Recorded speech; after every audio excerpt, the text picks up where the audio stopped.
विश्व को नशामुक्त करने हेतु जुटे 30 देश।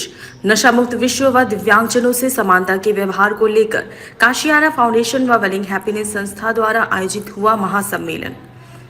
G30 में 30 देशों के प्रतिनिधियों के सामने इंटरनेशनल यूथ आइकॉन अवार्ड 2023 से सम्मानित हुए थे। मुंबई हलचल के संपादक दिलशाद एस खान विश्व को नशा मुक्त करने एवं दिव्यांगत के आधार पर सामाजिक भेदभाव को समाप्त करने के लिए काशियाना फाउंडेशन वाराणसी की पहल पर आज 30 देश के प्रतिनिधियों ने नई दिल्ली स्थित ललित होटल में D30 कार्यक्रम में हिस्सा लिया। साथ ही इस दौरान D30 में 30 देशों के प्रतिनिधियों के सामने इंटरनेशनल यूथ आइकन अवार्ड 2023 से द मुंबई हलचल के संपादक दिलशाद एस खान को सम्मानित किया गया। इस कार्यक्रम में बेटी बचाओ बेटी पढ़ाओ के राष्ट्रीय अध्यक्ष डॉक्टर अजय एल दुबे, समाज सेवी पूजा वर्मा, वरिष्ठ पत्रकार हरीश सिंह, समाज सेवक परवेज आलम उपस्थित थे। बता दें कि 30 देशों द्वारा सर्वसम्मति से पारित प्रस्ताव में कहा गया कि एक ऐसी मानवता पर आधारित विश्व की हमें परिकल्पना करनी है जहां सर्वे भवन्तु नशा मुक्तः, जहां सभी नशे से मुक्त हों तथा दिव्यांग के आधार पर अगर किसी का कोई अंग नहीं है या कम है या काम नहीं कर रहा है तो उसे भेदभाव न करके उससे समानता का अधिकार दिया जाए। इस समानता के व्यवहार को लेकर नशामुक्त विश्व के निर्माण हेतु 30 देश के प्रतिनिधियों ने संधि पत्र पर हस्ताक्षर किए। कार्यक्रम के मुख्य अतिथि भारतीय जनता पार्टी के राष्ट्रीय महासचिव दुष्यंत गौतम जी ने कहा कि भारतीय संस्कृति शुरू से ही किसी भी प्रकार से असमानता का व्यवहार नहीं करती। भारत में जो धर्म है और पथ है, किसी ने भी नशे का समर्थन नहीं किया। वेदों, उपनिषदों और पुराणों में नशा मुक्ति के लिए स्पष्ट निर्देश हैं तथा ऐसे व्यक्ति जो अपंग हैं, अपाहिज हैं, जिनके अंग पूर्ण नहीं हैं, उनके साथ कोई भी दया सहानुभूति नहीं बल्कि सामान्य का व्यवहार करने का उपदेश है। चाहे बुद्ध धर्म हो, चाहे जैन धर्म हो, चाहे सिख धर्म हो, सभी धर्म के गुरुओं ने एक ऐसे विश्व की परिकल्पना की है जिसमें नशे का कोई स्थान ना हो, सामाजिक असमानता का कोई स्थान ना हो। हमारे यहाँ के सभी समाज सुधारकों ने इस प्रकार के उपदेश दिए हैं कि कोई भी व्यक्ति नशे का शिकार ना हो, किसी के साथ असमानता ना हो। प्रति दुनिया में एकमात्र देश है जहाँ दृष्टिहीन धृतराष्ट्र जैसे व्यक्ति को भी राजा बनाया गया। वर्तमान में हमारे प्रधानमंत्री नरेंद्र मोदी जी की परिकल्पना एक परिवार, एक पृथ्वी और एक भविष्य की है।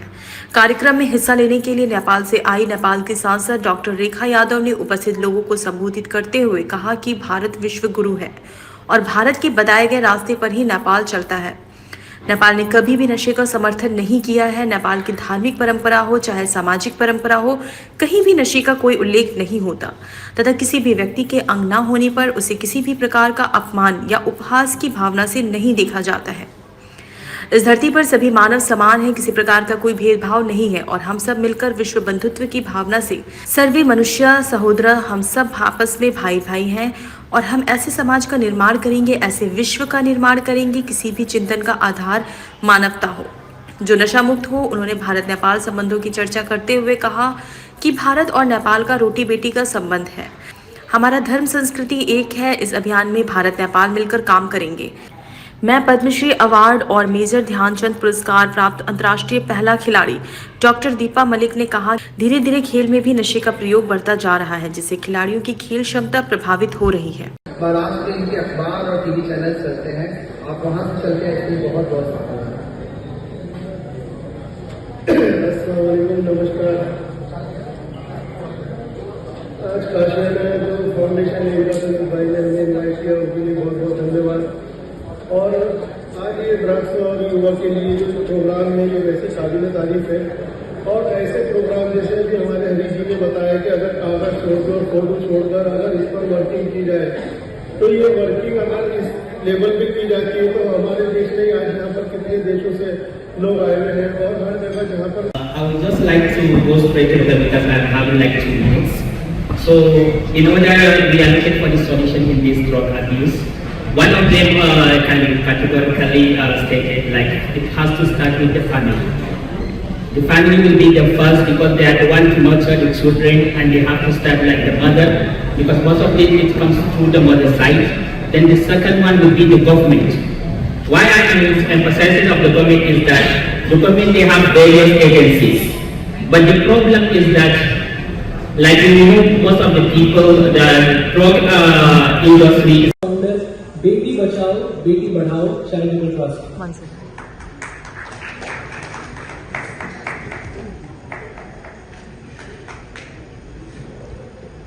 Thank you so much. सबसे पहले तो मैं हरीश जी को और सुमित भाई को मैं धन्यवाद दूंगा कि आज यहाँ पे इस अंतर्राष्ट्रीय बैठक में मुझे बुलाया। मुद्दा बहुत ही ज्वलनशील है, जैसा कि आप बताया कि यहाँ पे बेटी बचाओ से मैं बिलोंग करता हूँ। मैं एक अभियान चला रहा हूँ बेटी बचाओ बेटी पढ़ाओ। उसी से रिलेटेड ये भी एक मुद्दा है, ये भी बहुत ही ज्वलनशील है। जो नशा हमारी जो आने वाली जो पीढ़ी है वो जिस तरीके से इसमें लिप्त हो रही है, ये हमारे देश के लिए बहुत ही खतरा है। और जिस तरीके से हमारे इस बैठक में हमारे बहुत सारे पैनलिस्ट मंच पे बैठे हुए जो हमारे डिग्निटीज हैं, इसके पहले जो डॉक्टर्स लोगों ने भी बताया कि हमारे सभी यहाँ पे बैठे हुए पेरेंट्स होंगे, स्टूडेंट्स होंगे, उनके लिए बहुत ही बड़ा एक यहाँ पे लेसन दिया जा रहा है, जिसको आप सभी इसको बहुत ही गंभीरता से लेना पड़ेगा। मैं आपको बताऊं, मेरे बहुत ही नज़दीकी मैंने ये मामला देखा है, मेरे घर में, मेरे परिवार में, रिश्तेदारी में भी मैंने देखा है जो इसमें इन्वॉल्व हुआ, उसकी लाइफ आज कहाँ पहुँच गई। Maybe like have a goal for them 2 days back. So one of the wonderful thing happened. I am a very smart guy. I will call it I found a very meaningful revelation. और आपकी जैसे व्यक्तित्व के सामने शायद खड़ा होना और बोल पाना संभव नहीं है, इसलिए जितना समय दे पाऊंगा उतना ही कहूँगा। जावेदकर साहब ने बहुत साल पहले किसी आशिक के लिए लाइन लिखी थी, उसकी तरफ से उन्होंने लिखा था कि अपनी वजह बर्बादी सुनिए तो मजे की है, अपनी वजह बर्बादी सुनिए तो मजे की है, अपनी ही जिंदगी से यूं खेले जैसे दूसरे की है। और मुझे लगता है कि हर एक, चाहे वो छोटा कुछ उसको एडिक्शन हो, चाहे वो एक पैकेट गुड का ही खाता हो या फिर बड़े सब्सटेंस की तरफ अपने आप को लेकर जाता हो, वो अपनी ज़िंदगी को बर्बादी के रास्ते पर लेकर जाता है।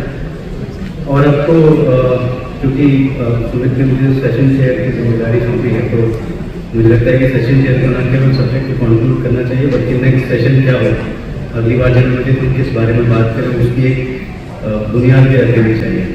तो मुझे लगता है कि जो सब्सटेंशियल साक्षात जो मेरे साथ हुआ वो मैं आप लोगों के साथ साझा कर रही हूँ। मैं आज यहाँ 8-10 साल की होंगी। मैं अपने पेरेंट्स से दूर रहती थी अपने नाना जी के पास, और वो बहुत हाई ड्रिंकर थे। उनकी तबीयत इतनी खराब हुई कि उनको एडमिट करना पड़ा, और डॉक्टर ने जो अल्कोहल करते थे उनका शराब बंद करा दिया। लेकिन शराब जैसे ही बंद हुआ, कुछ दिन बाद वो घर आया, फिर वापस हॉस्पिटल गए। मैं वहां पे खड़ी थी, मैं बहुत छोटी थी उस समय, समझ में नहीं था कि मैं क्या कर सकती हूँ। मैं बस फूड ट्रीटमेंट देख रही थी, और शराब न पीने के वजह से फिर जो उनको इतने सालों की आदत थी, और वो मेरे सामने इस दुनिया से चले गए। शायद उस समय मैं ये कह पाती कि आप ऐसा मत करिए। मैं Here we are discussing about how to eradicate drug abuse. Since morning, we are discussing that drugs are not to be consumed. It's a big problem. Then what is the solution to this problem? The only solution to this problem is to control the accessibility. As I am closely working with United Nations, and United Nations Office on Drug and Crime have taken measures to control drug addictions. Prevention, treatment and rehabilitation section. First, prevention of drug use and other risky behavior.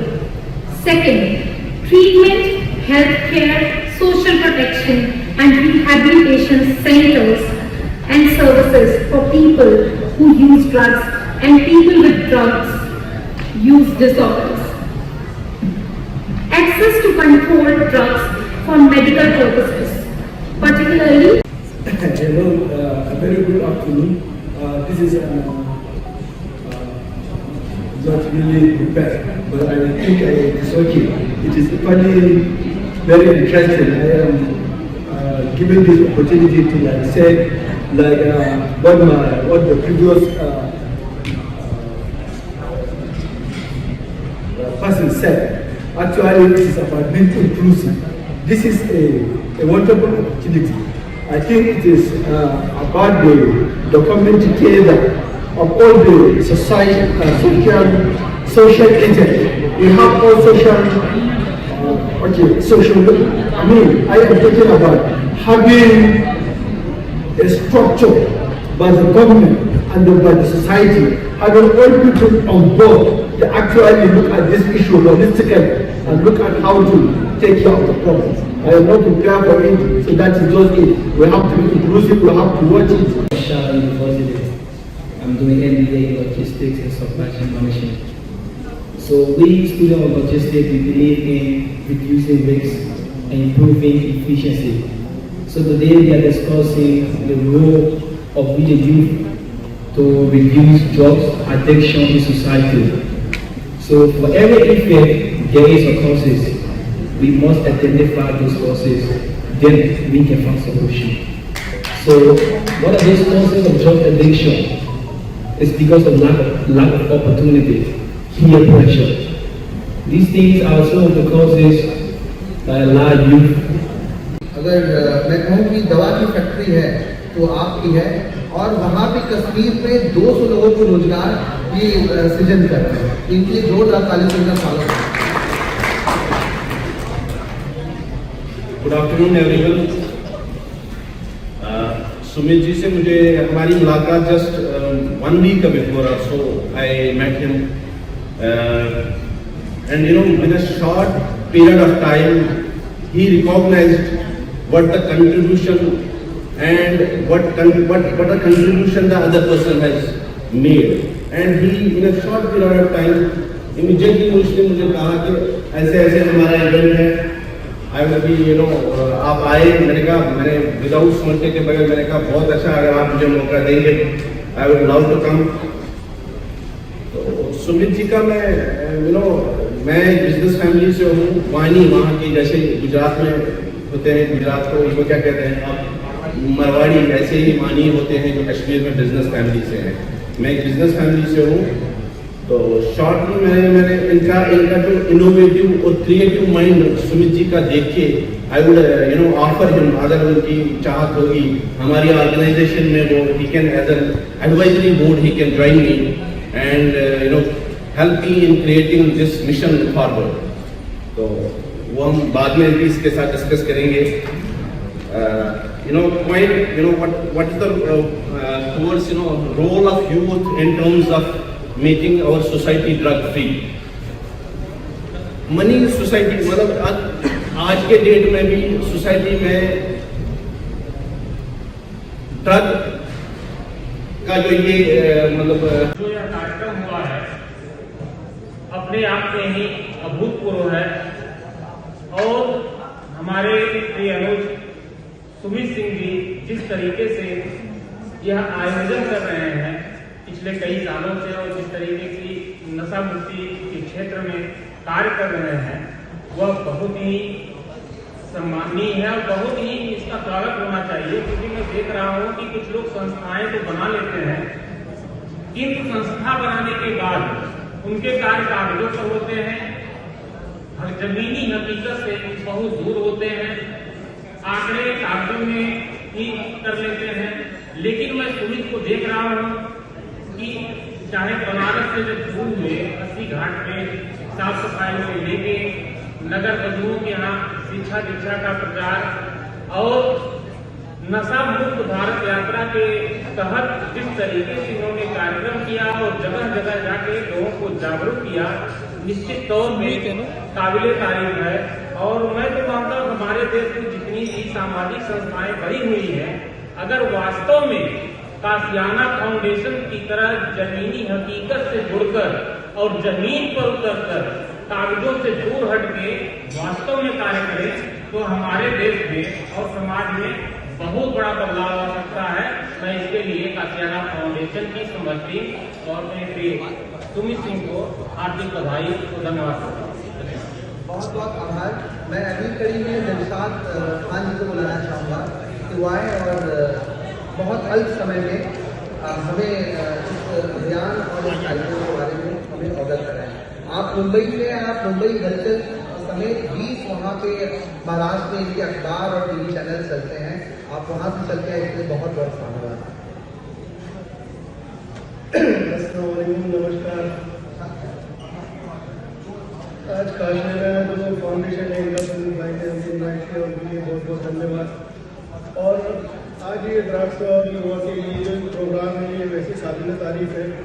और ऐसे programme जैसे कि हमारे हरी जी ने बताया कि अगर कागज छोड़कर फोन छोड़कर अगर इस पर वर्किंग की जाए तो ये वर्किंग अगर इस लेवल पे की जाती है तो हमारे देश में आज यहाँ पर कितने देशों से लोग आए हुए हैं। और हर जगह जहाँ पर भी सबसे ज़्यादा प्रॉब्लम होती है वो एक ही प्रॉब्लम है नशा की। और नशे में क्या हो रहा है कि युवा पीढ़ी हमारी बर्बाद हो रही है। इसमें जितने भी आपको नशे में मिलेंगे अभी और सब मिलेंगे आपको, जो युवा पीढ़ी है वही ज़्यादा इसमें नशे में ढल रही है।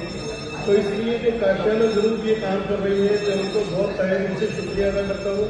और इसी तरह से हम लोग भी यहाँ से जाएंगे तो हम लोग भी आगे एक मैसेज दें और अपने साथियों से बताएं कि ऐसे ड्रग्स के लिए हम लोगों को आगे आना है। हम जिस तरह की फील्ड में हैं उस तरह की फील्ड में इसका प्रमोशन करें, इनको हेल्प करें और इनकी सहायता करें और इस काम को हम आगे से आगे पहुँचाएँ और जल्द से जल्द इसको बहुत अच्छे लेवल पर लाकर सकें। थैंक यू, धन्यवाद। अगर आपको हमारी वीडियो अच्छी लगी हो तो वीडियो को लाइक करें और चैनल को सब्सक्राइब करें और ताज़ा खबरों के लिए जुड़े रहिए मुंबई हलचल के साथ।